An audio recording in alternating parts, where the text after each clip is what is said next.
मध्य पूर्व से इस वक्त की सबसे बड़ी और चौंकाने वाली खबर सामने आई है। इजराइल और ईरान के बीच तनाव अब खतरनाक मोड़ पर पहुंच चुका है।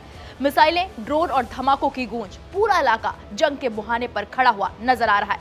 ईरान लगातार इजराइल और अमेरिका को मुंहतोड़ जवाब दे रहा है। ईरान ने इजराइल पर जोरदार हमला किया है और इजराइल के कई इलाकों, खासकर यरूशलेम में लगातार धमाकों की आवाजें सुनाई दी हैं।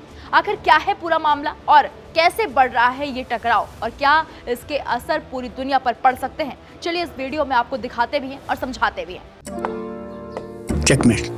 चिंटू जी, आप घोड़े भी अच्छे दौड़ाते हो। To good.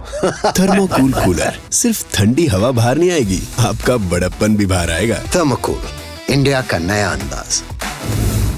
यरूशलेम के आसमान में गूंजते धमाके, सायरन की तेज आवाज और हर तरफ दहशत का माहौल।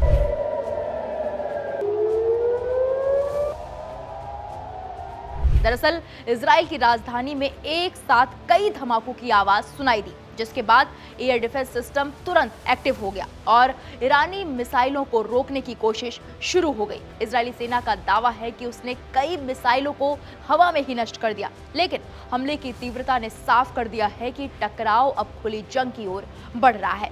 वहीं ईरान ने भी बड़ा दावा किया है। ईरान की इस्लामिक रिवॉल्यूशनरी गार्ड कॉर्प्स के मुताबिक ईरान की वायुसेना ने सेंट्रल ईरान के इस्फहान शहर के ऊपर अमेरिकी निर्मित MQ-9 रीपर लंबी दूरी के ड्रोन को मार गिराया है। सिर्फ इजराइल ही नहीं, ईरान अब खाड़ी देशों में भी सक्रिय हो गया है। सऊदी अरब के अल खारज प्रांत में ईरान ने ड्रोन दागा, जिसे सऊदी एयर डिफेंस ने समय रहते नष्ट कर दिया। हालांकि मलबा गिरने से कुछ घरों को नुकसान जरूर पहुंचा। इसी बीच एक और बड़ा घटनाक्रम सामने आया। दुबई के पास लंगर डाले कुवैती तेल टैंकर पर हमला, जिसमें आग लग गई। हालांकि राहत की बात यह रही कि इस घटना में कोई हताहत नहीं हुआ। दूसरी तरफ दक्षिणी लेबनान में ऑपरेशन के दौरान 4 इजरायली सैनिकों की मौत की भी पुष्टि हुई है और 3 अन्य घायल बताए जा रहे हैं। वहीं ईरान की राजधानी तेहरान में भी हालात सामान्य नहीं है। वहां भी धमाकों की आवाजें लगातार सुनाई दे रही हैं और कई इलाकों में बिजली गुल हो गई है। यानी साफ है, अब ये टकराव सिर्फ 2 देशों तक सीमित नहीं रहा, बल्कि पूरे मध्य पूर्व को अपनी चपेट में लेता जा रहा है।